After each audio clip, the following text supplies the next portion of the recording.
Amis du jour, bonjour. Aujourd'hui, nouvelle critique. Il y a 1000 manières de mourir dans l'Ouest. Les bandits, les animaux sauvages, les maladies. Tu connais le choléra? La merde noire. La merde noire. Aujourd'hui, je vais vous parler de A Million Ways to Die in the West. En français, Albert à l'Ouest.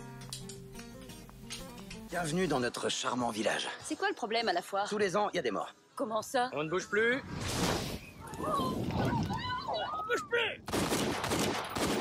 Il y en a qui meurent à la foire. Il y en a qui meurent à la foire. Albert à l'Ouest, c'est la seconde réalisation de Seth MacFarlane. Pour ceux qui l'ignoraient, c'est le créateur de beaucoup de séries d'animation américaines. Il fait partie de ce qu'on appelle le renouveau, entre guillemets, de l'animation américaine, dans le sens que ça se passe après les Simpsons, qui attaquent approximativement leur 23-24e saison.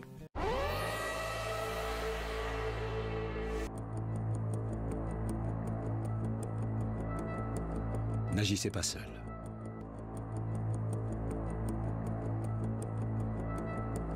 N'agissez pas seul. Ils sont immortels les mecs. Et ça fait longtemps qu'ils sont plus drôles, mais ça concerne que moi. Seth MacFarlane, donc créateur de nombreuses séries d'animation américaines à succès, dont American Dad, The Cleveland Show, son gros hit Family Guy, Les Griffins en français. Indépendamment d'être le créateur de toutes ces séries, il en fait aussi de nombreuses voix. Il est très connu pour ses fluctuations diverses de la voix. Wait, hold it. Can we finish this discussion after Joan of Arcadia? Who's Joan of Arcadia on?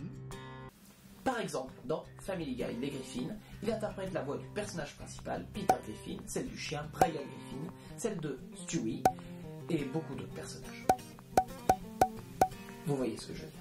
MacFarlane est tellement connu pour sa voix qu'il est même allé jusqu'à sortir un CD, un hommage à la musique qu'il préfère, celle des crooners, à laquelle il rend de nombreux hommages dans Family Guy. Take me out to place tonight, where the wool knit caps are tight. Au bout de quelques années, MacFarlane se lance dans le cinéma et réalise son premier film, Ted, en 2012. Le principe du film est très clair, c'est l'histoire d'un petit garçon et de son ours en peluche, ce qu'on a vu 1 million de fois. Seulement le concept du film est de faire qu'est-ce qui se passe des années plus tard. L'ourson n'est plus un petit ourson gentil, il boit, il prend de la drogue, il se tape des filles, et son propriétaire, c'est Mark Wahlberg. Suite au succès phénoménal de Ted, les studios ont fait un pont d'or à MacFarlane. D'abord, ils lui ont fait signer un contrat pour faire la suite, évidemment, d'ici 1 an ou 2 vous allez la voir, et ensuite un film carte blanche, sur ce qu'il veut. Et croyez-moi, il s'est fait plaisir. Numéro 1, il a réalisé un western avec énormément d'argent. Numéro 2, il se confie au rôle principal. Numéro 3, il a quand même un gros casting derrière lui. Ce film, au titre assez sympa, A Million Ways to Die in the West, a été renommé en France Albert à l'Ouest. Rien que quand je le dis, j'ai mal. Là, ça pique en fait. Ça pique. Je sais pas comment ils font les mecs en France, enfin les traducteurs de films, je sais pas, qui boivent, qui fument, il y a un truc dans leur tête, je sais pas ça. Enfin, moi ça me chatte des fois. Aujourd'hui, on a un western. Attends une seconde, il faut que je te poste fier avec une paire de 5 pour qu'elle prête sur Facebook. C'est par le mec qui a fait Ted, tu sais le truc avec l'ours en peluche. Ah ouais, je vois, ça m'avait grave gavé, ils avaient pas pris notre titre original, l'ourson mal léché. Con les mecs. Ouais. Enfin, le titre original là c'est A Million Ways to Die in the West. A Million Ways to Die in the West. Alors je pensais simplement. 1001 façons de mourir dans l'Ouest. Non, j'aime bien, c'est vrai. L'Ouest. Comment il s'appelle le héros? Albert. Albert à l'Ouest. Suivant. Albert à l'Ouest. Tu regardes les films qu'on traduit des fois? Non, jamais.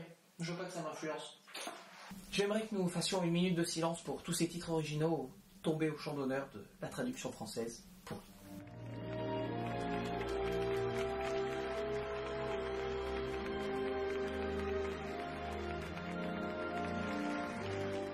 Albert à l'Ouest, donc c'est un western. Le western, pas un genre très à la mode depuis un paquet de temps. Le dernier bon en date, pour moi, je vais vous dire, c'est un film d'animation, Rango.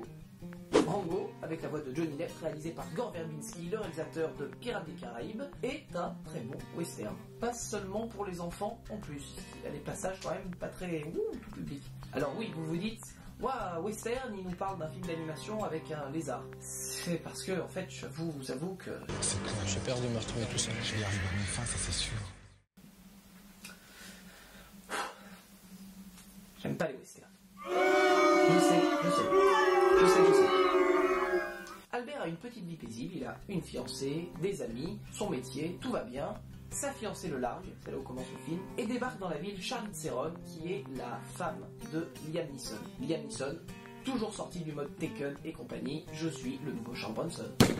Bon déjà, numéro 1, c'est pas l'humour des films américains qu'on voit communément au cinéma depuis ces dizaines d'années. C'est pas l'humour Judd Apatow, c'est pas l'humour American Pie, c'est pas l'humour Seth Rogen, ni Will Ferrell. C'est un humour très burlesque, très farce. Limite, on pourrait considérer ça comme une sorte de Mel Brooks mis à jour. Mel Brooks d'aujourd'hui, avec des références de la société contemporaine. Le point de vue du film par rapport au personnage, je parle que du niveau des personnages en fait, c'est un peu comme si le personnage venait de notre époque et avait été transposé dans le monde du western.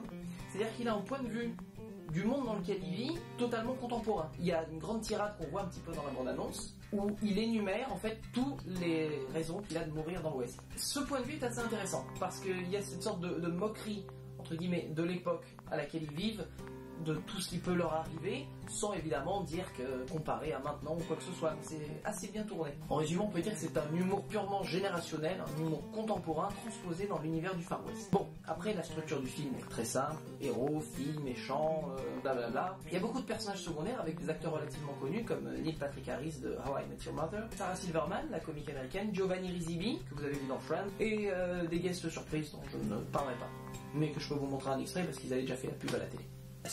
What's that? It's weather expand. Oh. Tous ces acteurs forment un film relativement choral. C'est-à-dire qu'évidemment il y a la trame principale, et ça prend les trois quarts du film, on est bien d'accord, mais il y a pas mal de scènes parallèles avec juste ces personnages secondaires qui donnent un peu plus de cœur au film. Et c'est franchement une bonne chose. Ça fait du bien de ne pas rester juste sur une trame narrative linéaire et d'avoir quand même des petits apartés qu'on n'a pas tout le temps quoi dans les films. Enfin, je sais pas. Au niveau de cet humour, personnellement, j'aime bien avoir des petits apartés avec des personnages qui sont tous hauts en couleur. Donc c'est assez intéressant de voir des scènes avec eux à droite et à gauche. Faut dire ce qui est. Au niveau des comédies actuelles américaines, en avoir une comme ça change un petit peu. Un peu une bouffée d'air frais. De mon point de vue, encore une fois. Albert à l'Ouest, c'est une comédie, drôle, évidemment, pas entièrement dans le sens qu'il y a des bémols. Je vais pas vous le vendre comme un excellent film. C'est une bonne petite comédie. Après les bémols, bon, un peu de l'humour pipi caca, on va dire. Alors après, vous aimez pas. Ah, il m'est sorti par la bite, celui-là. Je pense que le gros problème du film au niveau de la comédie, c'est la longueur des gags. C'est-à-dire qu'on sent dans le montage que certains gags auraient pu s'arrêter nettement plus tôt. T'es candidat au suicide, toi? Attends, regarde ça. Regarde nos ombres. On se connaît à peine, mais bon, quand on se plaît, on le sait, hein. Quand je sens que ça vient, je te donne une tape sur la tête, ok? Mais qu'est-ce qui... Et que un gag qui aurait été en un coup un rire et en passer à autre chose tout de suite aurait peut-être été préférable des fois à des gags allongés. Des gags vraiment où les personnages sortent la vanne, il y a un temps mort, il se passe 2-3 trucs, on revient sur la vanne et c'est tout dans le même plan, dans la même séquence. Alors une fois oui, mais quand c'est genre 5-6 fois dans le film, au bout d'un moment on a envie déjà de passer à autre chose, où on arrive une fois, on sait que ça va continuer, donc hop, passe à autre chose. C'est mon point de vue. Donc un problème de montage, personnellement. Le film fait 1h50, pour une comédie c'est quand même un petit peu long. Je pense qu'en 1h40, même 1h30, ça aurait été plus concentré, donc du coup plus punchy. Entendons-nous, ce n'est pas un chef-d'œuvre, c'est juste une comédie rafraîchissante, et avec la température qu'on a actuellement, ça fait du bien. 3. Au-dessus de la moyenne, pas non plus 3,5 pour dire que c'est excellent, c'est un bon film. J'ai longtemps hésité entre le 3 et le 3,5. Je pense que le problème c'est qu'on parle de comédie et que la comédie est quand même un genre assez subjectif en fonction des gens. C'est-à-dire que ce qui me fait rire ne vous fera peut-être pas rire vous, ou l'inverse. Mais ici, ça marche. Je pense que globalement ça marche et que de toute façon, il y en a un peu pour tout le monde. Après encore une fois, est-ce que c'est le film qu'il faut aller voir au cinéma? Est-ce que c'est le film qu'il faut louer? À bon entendeur, c'est vous qui décidez. À bon entendeur, c'est vous qui décidez. C'est intéressant celle-là. Je vais la noter parce que je pense que je vais me faire de l'argent avec.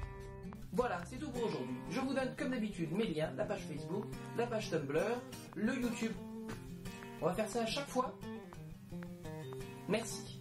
Le YouTube. Joignez ma page, s'il vous plaît. Plus on est fou, plus on rit.